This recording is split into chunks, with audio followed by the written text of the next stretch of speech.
Welcome viewers. Today in this lecture we will be discussing about bureaucracy from a closer perspective, and we will try to understand how bureaucracy plays an important role and in organizational design, choosing the right structural form. What are the contents that we will discuss here? Weber's bureaucracy, the definition, then we will also try to see the positive quality of bureaucracy and what is an ideal type of organization. We will summarize the Weber's contribution, the market versus hierarchies, an explanation from existence of the bureaucracies. We will try to see the dysfunctional consequences of bureaucracy, why bureaucracy is a structural dinosaur, and the concept of bureaucracy completely died down, and we will try to explain why bureaucracies are very popular and still in practice. So, just to initiate the discussion, we will try to see the principles of bureaucracy proposed by Max Weber. Max Weber designed a hierarchy so that it effectively allocates decision making authority and it also is able to control over resources.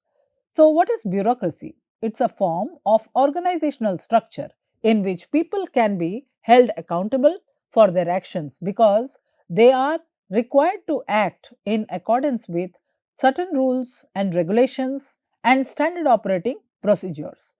We have also understood that theory of authority structures and relations talks about the concept of bureaucracy based on certain points of reference: division of labor, impersonal nature, well defined authority and hierarchy, and high formalization.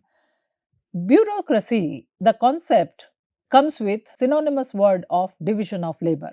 Division of labor is a concept which is where each person's job is broken down into simple, routine and well defined tasks. Impersonal nature means sanctions are applied uniformly and impersonality to avoid involvement with individual personalities and personal preferences of members, which means that the the tasks are assigned to individuals without any biases, well defined authority hierarchy, a multi level formal structure with a hierarchy of positions. There are different levels in the organization, and each level will have certain power with hierarchy of positions or offices, which ensures that lower office is under the supervision and control of a higher one. So, which means that there are multiple levels, well defined authority hierarchy, which means that there are multiple levels in an organization which have a formal authority, a formal structure and hierarchy of positions or offices, and it ensures that the lower office is under the supervision and control of a higher one. High formalization, which means that there is dependence on formal rules and procedures to ensure the rules are uniformly applied, to ensure uniformity and regulate the behavior of a job. Employment decisions are based on merit. There is no impersonality, there is no biasness. Selection and promotion decisions are based on the individual's technical qualifications, competence, knowledge, education, and performance of the candidate.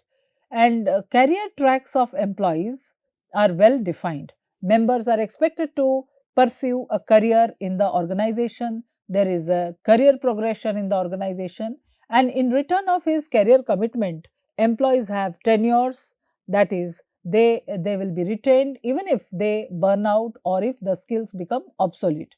So, there is a career track well defined in the organization. People have been given a tenure of say 10 years, 15, 20 years, and they are given career based on their commitment. They are also given career progression or promotion. Distinct separation of members' organizational and personal lives. The demands and interests of personal affairs are kept completely separate to prevent them from interacting with the rational, impersonal conduct of the organizational activities.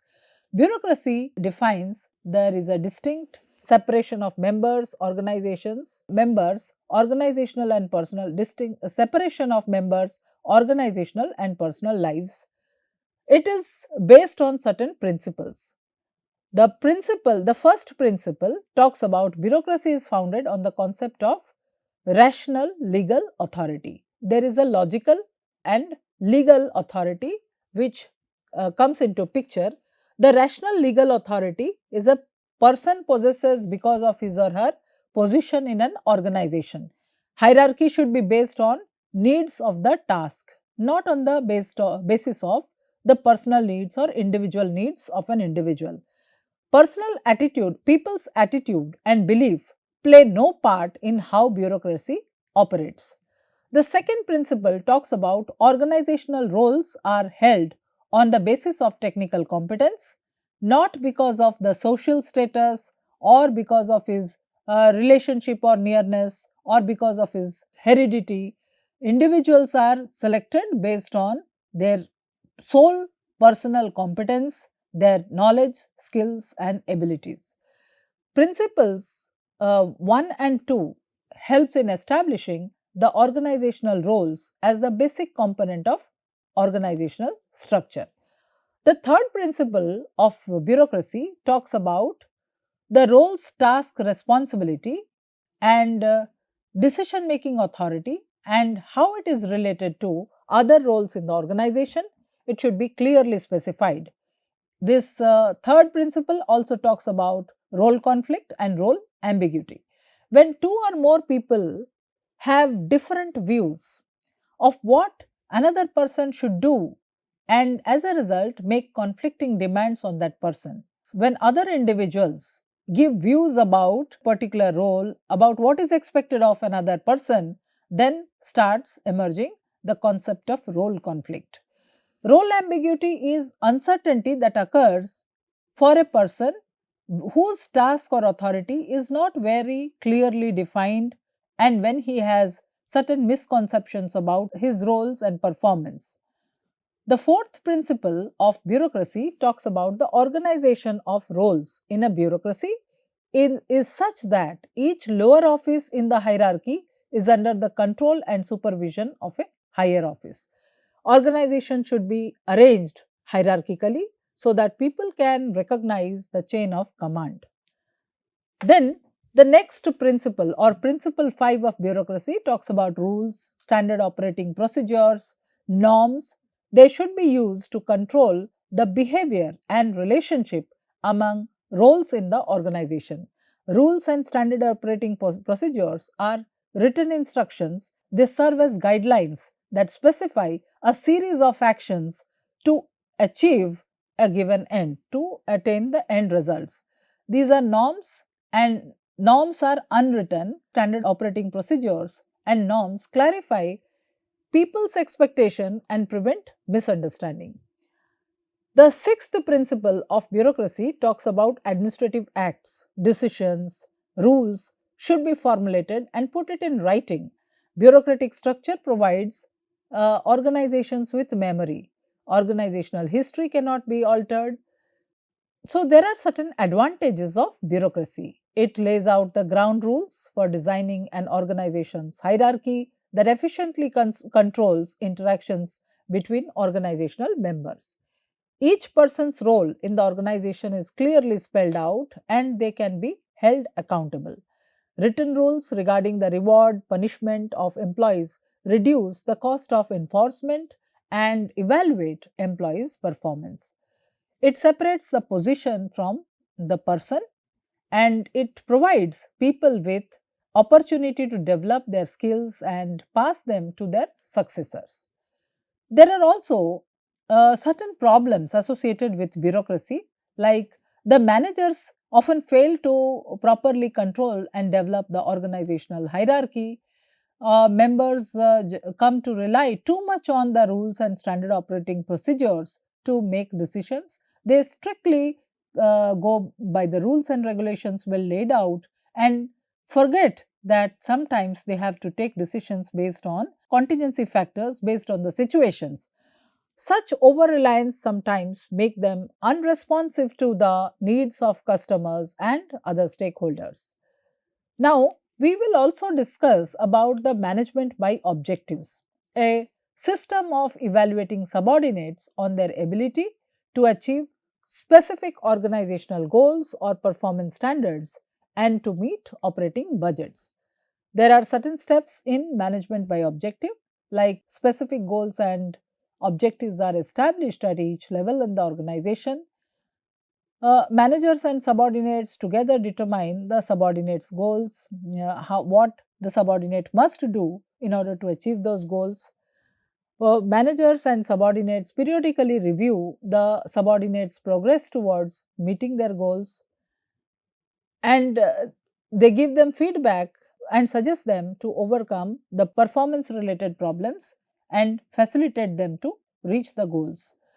The influence of informal organizations, decision making and coordination frequently takes place outside the formally designed channels as people interact with each other. Rules and norms sometimes emerge from the interaction of people and not from the formal rules blueprint. Managers need to consider the informal structure when they make changes, as it may disrupt informal norms that work. Informal organizations can actually enhance organizational performance. IT empowerment and self managed teams. The use of information technology is making it easier to cost effectively design structures to control subordinates. IT provides people with information they need at all levels. IT is also encouraging decentralization and use of teams. We come across some concepts like empowerment, self managed teams, the process of giving employees the authority to make important decisions and to become responsible for their outcomes. Self managed teams, self lead work groups consisting of people who are jointly responsible for ensuring that team accomplishes its goals. There are cross functional teams, groups of employees from across an organization's different functions who are empowered to direct and coordinate the value creation activities. There are also contingent workers, workers who are empowered temporarily by an organization and who receive no indirect benefits such as health insurance of persons. Dysfunctional constituencies of bureaucracy. It talks about goal displacement, the displacement of organizations' goals by subunit or personal goals. There is inappropriate allocation of rules and regulations, blind repetition of decisions and actions, unaware that conditions are changed, employees' alienation. Members perceive the impersonality and organization as creating distance between them and their work. There is concentration of power. Bureaucracy generates an enormous power in the hands of few. Non member frustration. Members are remunerated for their work. Is bureaucracy a structural dinosaur? Then we talk about the death of bureaucracy, four factors or as direct threat to bureaucracy, that is rapid and unexpected change, growth in the size, increasing diversity, change in managerial behavior. What is death of bureaucracy? Death of bureaucracy refers to ongoing critics and predictions about decline of rigid, rule-bound organizations due to inefficiencies, inflexibility, and slow adaptation, which is contrasting with the early views of bureaucracy as a perfect or ideal organization. While traditional bureaucracy faces challenges from red tapeism or excessive adoption of rules, regulations, and digital demands, it persists, with some arguing its death is exaggerated and new norms are emerging. But bureaucracy must die remains a call for transformation towards more agile, people focused systems. Bureaucracy, the four major threats of bureaucracy is bureaucracies excel at routine, predictable tasks but struggle during rapid, unexpected change. With the new technologies, with the change in technologies like crisis, organizational crisis, increasing diversity and specialization, modern organizations require highly diverse specialized tasks clashing with the well defined siloed roles in bureaucracy, leading to coordination failures and inflexibility. Excessive size, as bureaucracy grows, they become more complex, leading to increased overhead, impersonal interaction, outmoded rules, and bottlenecks. hindering growth and efficiency, shift in managerial behavior like lack of innovation or creativity, shift in managerial behavior like lack of innovation and or creativity, all challenging its core rigidity, impersonality, reliance on stable rules, leading to inefficiency, red tapeism, and inability to adapt. These factors highlight how bureaucracy's strength, that is, stability and order, becomes weaknesses when organizations are facing dynamic and modern challenges.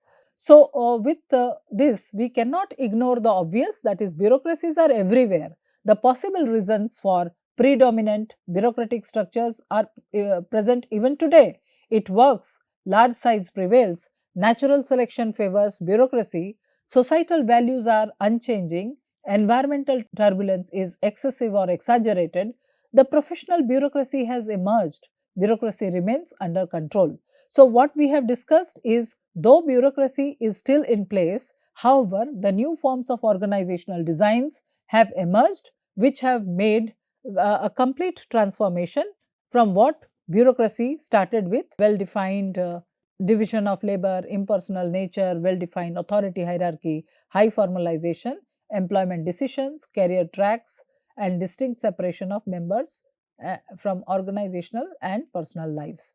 So, with this, we discuss that bureaucracy is still existing in the organizations in some form or the other, as proposed by Max Weber, but however, there is slowly a shift towards more of decentralization, more discussion about cross functional teams or decentralization, less formalization is now favored. Thank you.